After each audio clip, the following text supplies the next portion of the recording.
হযরত আহমদ মুস্তফা মোহাম্মদ মুস্তফা সাল্লাল্লাহু তাআলা আলাইহি সাল্লাম, যার পবিত্র বেলাদাত শরীফের উসিলায় ত্রিভুবন সৃষ্টি, সে মহান জাতে পাকের বেলাদাত শরীফকে উপলক্ষ করে প্রেম ও মহব্বতের হক আদায়ের লক্ষ্যে আজ আমরা সমবেত হয়েছি।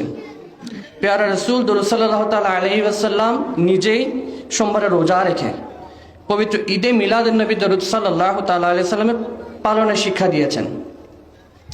পরবর্তীতে সাহাবায়ে কেরাম ও খোলাফায়ে রাশিদিন থেকে শুরু করে তরিকতের মহান ইমামগণ, যুগে যুগে আউলিয়া কেরামগণ আজ পর্যন্ত পৃথিবীর নানা প্রান্তে নানা অভিধায় তা অত্যন্ত আড়ম্বরের সহিত পালন করে আসছে।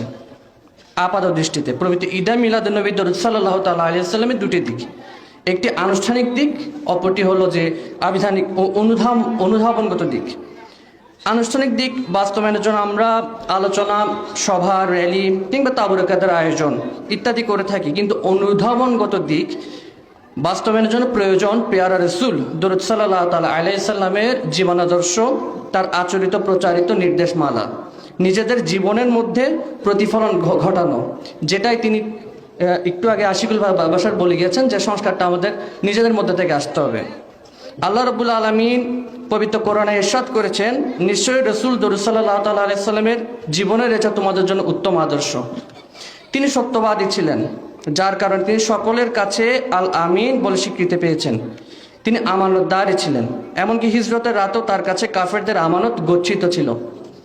তিনি সমস্যাকে কৌশলের সাথে মোকাবেলা করতে পছন্দ করতেন। কাবা ঘরে হাজরে আসওয়াদ নামক পাথর স্থাপনের সময় তিনি মক্কার সকল গোত্রের সর্দারকে একত্রিত করে একটি কাপড়ের মধ্যে নিয়ে পাথরটি স্থাপন করে একটি বড় যুদ্ধের হাত থেকে সকলকে বাঁচিয়ে দিতে সক্ষম হন। তিনি মদিনার সকল ধর্মের মানুষের সমন্বয়ে একটি সাধারণ জাতি গঠন করে মদিনা সনদ প্রবর্তন করেন, যা পৃথিবীর ইতিহাসে লিখিত প্রথম সংবিধান হিসেবে স্বীকৃতি পেয়েছে।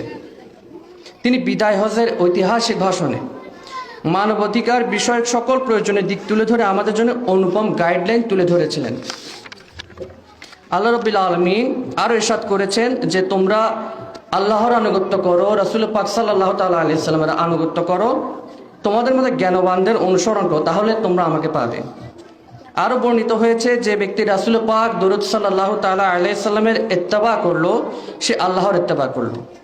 অতএব পবিত্র কোরআনের নির্দেশনা মোতাবেক আল্লাহ রাব্বুল আলামিনের প্রিয়ভাজন হওয়ার জন্য রাসূল পাক সাল্লাল্লাহু তাআলা আলাইহি সাল্লামের রেজামন্দি হাসিল করা অত্যাবশ্যক।